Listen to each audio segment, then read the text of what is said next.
Yang tanknya sebelah sini ya, kita lihat boleh. ya. Oke. Nah, nih kita buka bareng-bareng Om.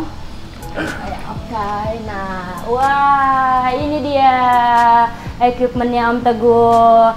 Oke Om Teguh, boleh jelasin dong ya step by step ya. Ini yang sistem zeolitnya gimana, ini gimana gitu ya. Ini dari mulai air turun, ya, ini boleh.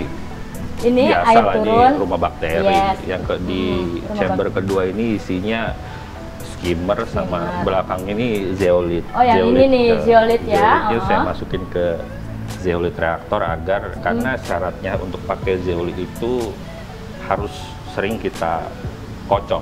Oh. Okay. Batunya itu untuk gerak, dia karena bakterinya ada di situ. Oh ini ada waktunya juga dia bergerak atau? Ada. Kalau yang ini saya set 1 hari 2 kali dia untuk gerak sendiri. Oh 1 hari 2 kali ya untuk udah di setting ya. Nanti ntar bisa ditunjukin ke reverse ya. Boleh. Oke, terus ini apa yang ini? Kalau yang ini saya isinya ini bakteri, ceritanya ini untuk bakteri anaerob saya. Jadi ini cryptic zone lah. Jadi saya taruh bakteri di area atau di reaktor yang gelap dengan flow yang lambat, dengan harapan juga bakteri berkembang biak di situ untuk membantu filtrasi di sini. Filtrasi ke atas ya. Jadi stepnya ini dia ada 3 ruang ya? Iya, 3 ruang. Tiga. Rumah bakteri, rumah bakteri, skimmer dan zeolit. Dan di sini? Ini ya ini cryptic zone tadi sama return pump. Nah, kalau yang nah ini apa ini Om? Nih. Putih itu Alkatronik. Putih itu alkatronik. Jadi alkatronik itu alat untuk bahasanya adalah automation testing ya. Jadi tes KH secara otomatis dan dia akan mengkoreksi secara otomatis juga. Jadi misalnya saya set saya set alkatroniknya untuk yang ini ya, ini ada tulisan ini ya, dosed ya. Kalau dia dose itu dia lagi ngedosing. Jadi kita cukup ngeset parameter KH yang kita mau, range-nya misalnya 7 sampai 7,2. Jadi dia akan melakukan testing setiap sekian waktu yang kita set juga. Kalau KH-nya di bawah dari parameter kita, dia akan berhitung sendiri dan ngedosing sendiri. Jadi kita nggak perlu ngeset kalau kurangnya 0,2 dosingnya sekian, nggak perlu. Jadi dia ngitung sendiri. Otomatis. Saya tinggal taruh cairan KH-nya di botol ini. Ini cairan KH, ya. Regennya ada di dalam, jadi secara otomatis dia akan dosing sendiri. Jadi dia akan tetap berusaha menjaga parameternya. Dia akan tetap berusaha menjaga parameternya di range itu. Oh, ini apa ini Om? Oh ini UV. UV, ini ya lampu UV. Jadi untuk apa ya fungsinya? Baru lihat nih aku nih di mana-mana apa akuarium nih, baru lihat yang ini sama yang ini nih. Yang ini apa ini Om? Lampu UV itu sebenarnya untuk lebih ke, tapi ini saya pakai kalau ikannya lagi, misalnya ada ikan yang sakit ya, jadi baru saya nyalain. Oh. Jadi fungsinya untuk salah satunya untuk bantu untuk matiin jamur virus-virus yang kayak white spot bla-bla segala macam gitu ya. Lumut juga sebenarnya dia bisa bantu, tapi saya nggak sering pakai karena salah satunya saran dari si Zeofit ini untuk UV ini nggak kompatibel, jadi lu jangan pakai sering-sering pakai. Ya udah akhirnya saya pakai kalau misalnya ikan saya lagi ada yang sakit gitu. Saya nyalain UV dan ya dengan harapan itu dapat membantu lah. Oh, dapat mengurangi ya gitu. Nah ini dia nih teman-teman ya, di sini udah ada apa alat-alatnya lengkap. Nah terus kan tadi udah lihat nih dalam equipmentnya. Nah kita lah ke sebelahnya yuk, sebelah sini nih. Nah ini apa ini Om? Oh, nah ini tadi kan kabelnya nih keluar dari dalam nih, ini apa? Ini chiller. Biasa ya. Ini dosing container, ini dosing pump standar lah. Oh ini dosingnya. Oh jadi di sini nih guys dia udah ada kayak kalsium, magnesiumnya udah ada ya di sini. Di sana KH-nya, di sini saya karbon dosing, di sini kalsium, ini magnesium. Dan ini dosing pump. Oh ini sudah untuk setup ya, untuk masuk ke dalamnya itu per waktu yang ditentukan gitu ya.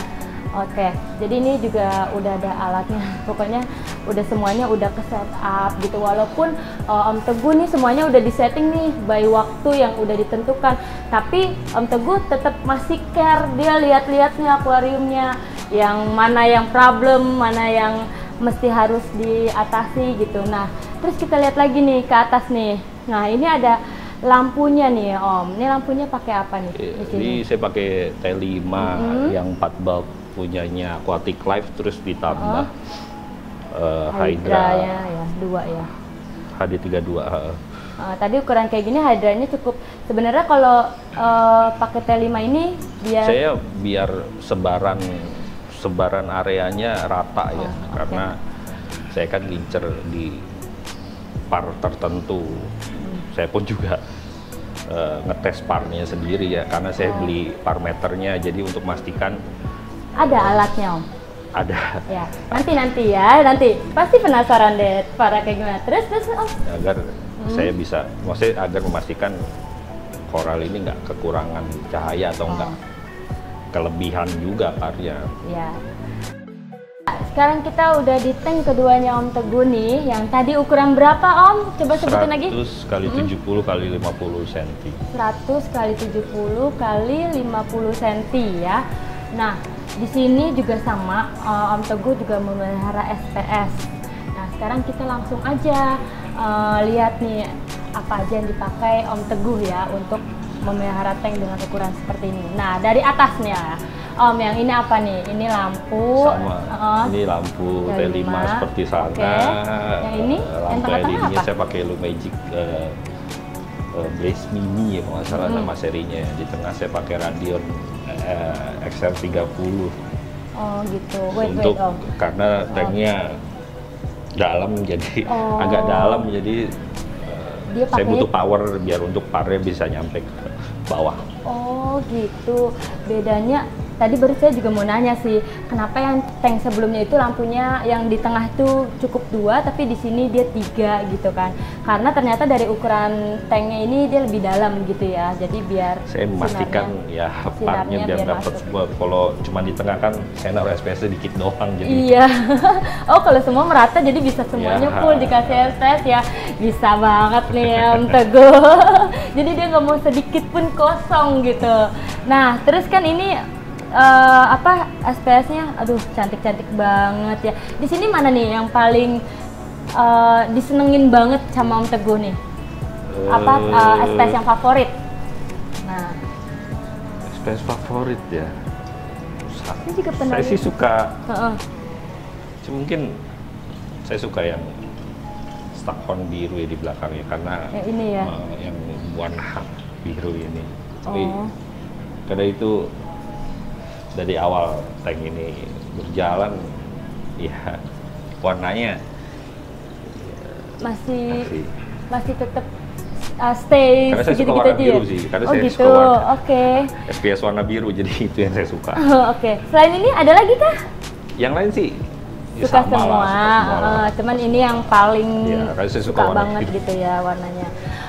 Sama ini mula pemain SPS-nya juga pas lagi pandemik juga. Jadi saya punya banyak waktu untuk belajar, nanya-nanya, ngelihat ke tank sendiri, ngejas apa yang dibutuhkan. Nah, kalau misalnya lagi pandemi gitu belinya gimana nih Om? Tetap datang ke, nah kalau beli kayak gini di mana sih SPS ini? Lewat online atau datang ke pasar ikan hias atau gimana? Online ya. Tapi itu kan juga kan awalnya kita WA dulu kan, karena yang jual SPS kan kebetulan kan juga teman-teman yang mesti kita tahu juga lah sama kalangan hobi. Kita tinggal belajarnya online atau Tokopedia. Oh gitu. Rata-rata kebanyakan online ya. Apalagi kan sekarang kalau keluar juga riskan gitu ya kan. Nah terus kan ini udah lihat kan nih SPS-nya seperti apa dan udah nyata gitu hasilnya. Nah sekarang kita lihat ya equipmentnya untuk tank yang satu ini. Nah ini apa ini Om? Nih ini kayak Ultraman gitu ya, warnanya orange abu-abu. Ini apa? Bisa jelasin nggak? Ini namanya Trident. Trident ini sama seperti Alcatronic Automation Testing, cuman dia Big 3. Jadi yang dia tes adalah KH, CA, magnesium. Oke. Sebelahnya? Cuman perbedaannya dengan Alkatronik, kalau Alkatronik dalam satu box itu dia bisa testing dan correction sekalian. Kalau ini dia harus butuh untuk bisa punya fungsi koreksi, dia harus butuh si Apex controllernya. Oh, ini namanya Apex controller. Ini ya Apex. Oh, Apex. Ini main unitnya, ini base unitnya nih. Jadi ini jadi kalau brand ini, kalau main unitnya adalah ini. Kita kalau pakai item-item lain harus punya ininya. Jadi untuk bisa melakukan koreksi, maksudnya kita harus sediakan juga ini Apexnya dengan ini Apex DOS. Apex DOS ini dosing pumpnya. Jadi begitu ada dua ini dia bisa melakukan koreksi. Gitu. Jadi kalau untuk ini koreksi otomatisnya untuk KH dan CA. KH dan CA. Jadi kalau di situ cuma KH, kalau ini KH sama CA. Oh, KH dan CA. Ya Om, ini kan udah alatnya udah lengkap banget nih. Untuk tahu kondisi tank seperti ini tuh lihatnya dari mana sih Om? Kalau Apex ini lihatnya kita bisa dari handphone ya, dia ada aplikasinya. Jadi oh, dia ada aplikasinya, udah langsung terkoneksi ya. Tinggal muncul.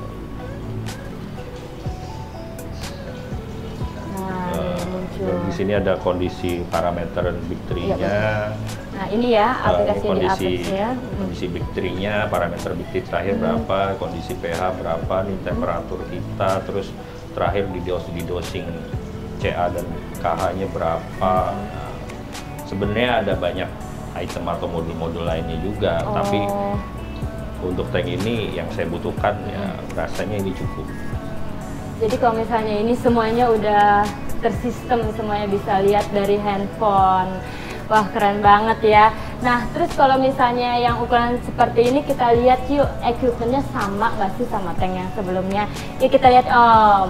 Tada, nah sama sih pada dasarnya ya.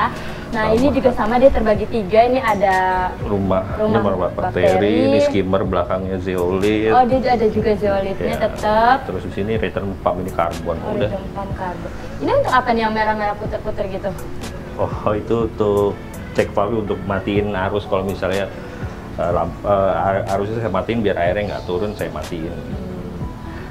Oke, berarti sama ya, kurang lebih sama dengan akuarium yang sebelumnya. Nggak kebanyakan alat ya. Simple ya, cukup 3 ruang aja, rumah bakteri untuk filterisasi ya, skim sama zeolitnya, terus sama ininya. Apa yang ini terakhir tadi? Karbon. Karbonnya ya. Jadi nggak perlu ribet-ribet gitu, jadi cukup 3 ruang seperti ini aja. Oke Om. Nah, ini dia ya tank yang satunya lagi punya Om Teguh. Nah, tadi kan juga ikannya juga unik nih, kayaknya tipikal Om Teguh nih sukanya warnanya yang unik-unik. Bisa kasih tahu dong ini ikan-ikannya, ini ikan apa nih Om? Ini belus, nih ikan angel belus. Itu pair sama yang biru di belakang itu, tapi kayaknya belum akur, jadinya belum mau bareng-bareng kali. Oh gitu. Terus yang biru ekor kuning ini jai-jai, ini ikan murah 7.000 perak, cuma dia bisa schooling bareng-barengan dan nggak rese aja. Akhirnya saya beli ya banyak lah. Terus kalau yang pink ini nih jenis antias, dia radal antias. Kalau yang kecil ini roket ungu. Oh, roket ungu ya. Terus jadi saya pilih ikan yang kecil-kecil tapi karakternya mungkin nggak rese, jadi bisa nggak sting juga ya ke ini koralnya lain ya. Iya. Yang akur gitu intinya. Itu nah boleh dong kasih tipsnya juga nih, gimana sih kadang-kadang kan kita yang namanya orang awam ya melihara ikan akuarium air laut itu biasanya ya udah beli aja ikan yang kita suka, warnanya belum, kita nggak tahu nih ikan yang mana yang suka berantem atau itu lihatnya dari mana sih Om? Itu kan ada yang galak tuh katanya ikannya, ada yang saya ini pribadi, gitu. saya bertanya ke memang ke teman-teman yang miara ikan itu atau ke pedagang seller yang kita memang percaya bahwa dia nggak asal jualan gitu loh, yang udah pokoknya ini aman, masukin begitu masukin ngejar semuanya. Jadi karena itu banyak ya, ikan laut tuh kan jenisnya banyak banget, saya nggak bisa ngapalin. Betul. Kalau ini sama ini berdasarkan rekomendasi teman lah intinya, jadi rekomendasi ya. dan pengalaman dari teman-teman sih. Kalau saya lebih seperti itu. Jadi ini aman kok, dia nggak berantem, dia nggak ribut gitu, satu suku mungkin satu ras. Jadi gitu ya teman-teman ya. Jangan lupa juga kalau melihara akuarium air laut itu ya harus banyak tanya-tanya referensi dari teman, baca, reading ya, terus banyak bertanya. Banyak bertanya. Kasih tipsnya dong Om Teguh untuk para reefers pemula juga. Harus ya. Terus seperti yang saya bilang di tadi bahwa nge-reef itu caranya banyak untuk bisa dapetin hasil. Jadi kalau kita punya cara yang mungkin agak berbeda dari reefer yang lain, mungkin karena memang ya setiap orang kan menjalani hobi ini dengan kondisi yang beda-beda. Ada yang mungkin punya unlimited money, budget ya, sehingga dia bisa beli apapun yang sekiranya dibutuhkan. Ada juga yang saya adanya cuma ini, ya gimana caranya saya manfaatin ini. Nah, nge-reef itu caranya beda-beda, caranya banyak untuk bisa mencapai hasil. Yang penting hasil itu kan didapat dari kondisi, bagi saya hasil itu didapat dari kondisi atau parameter kondisi tank yang memang sesuai dan nyaman bagi koral-koral itu kan. Jadi bagi saya banyak bertanya, banyak membaca, karena di internet tuh literasi tentang reef ini banyak. Terus yang ketiga sabar karena hasil atau efek dari even nggak cuma koral kok, kayak ikan sakit nih, ada bilang kalau ikan WS ambil kasih obat ini atau mungkin direndam dalam apa dalam sekian hari atau cuman sekian jam WS-nya hilang. Saya rasa mungkin nggak ada yang sampo itu ya. Maksud saya semua hal yang berkaitan dengan pemeliharaan akuarium laut ini butuh kesabaran. Jadi intinya bersabar, kita dalami sistem yang kita jalanin. Artinya kalau saya ngejalanin sistem pakai zeolith ini ya saya dalami plus minusnya, bolehnya pakai apa, nggak cocoknya dengan apa, dia akan harus diganti kalau kondisinya apa, ya itu saya dalami sistem itu. Sama juga mungkin dengan reefer lain dengan caranya sendiri-sendiri, ya mungkin mereka menjadi ahli dengan caranya dia. Seperti itu sih. Ya, jadi kalau mau memelihara akuarium laut, nih kita mau kemana dulu arah dan tujuannya, kita harus punya arah dan tujuan deh pasti ya.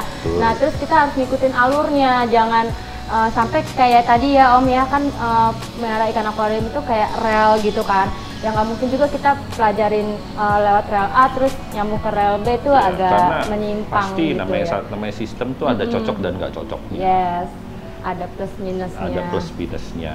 Ya kayak contohnya tank yang fish only lah, FO. Ya kalau ikan sakit mungkin dituangin obat-obat ikan ya nggak ada masalah. Gitu. Cuman kan nggak bisa juga kita campur kalau kita punya koral terus kita tuang koper di situ ya mati semua. Artinya memang nggak bisa dicampur adukan. Nah, kita harus tahu apa yang mau kita pakai dan apa efeknya dan gimana cara pakainya yang benar. Iya, benar.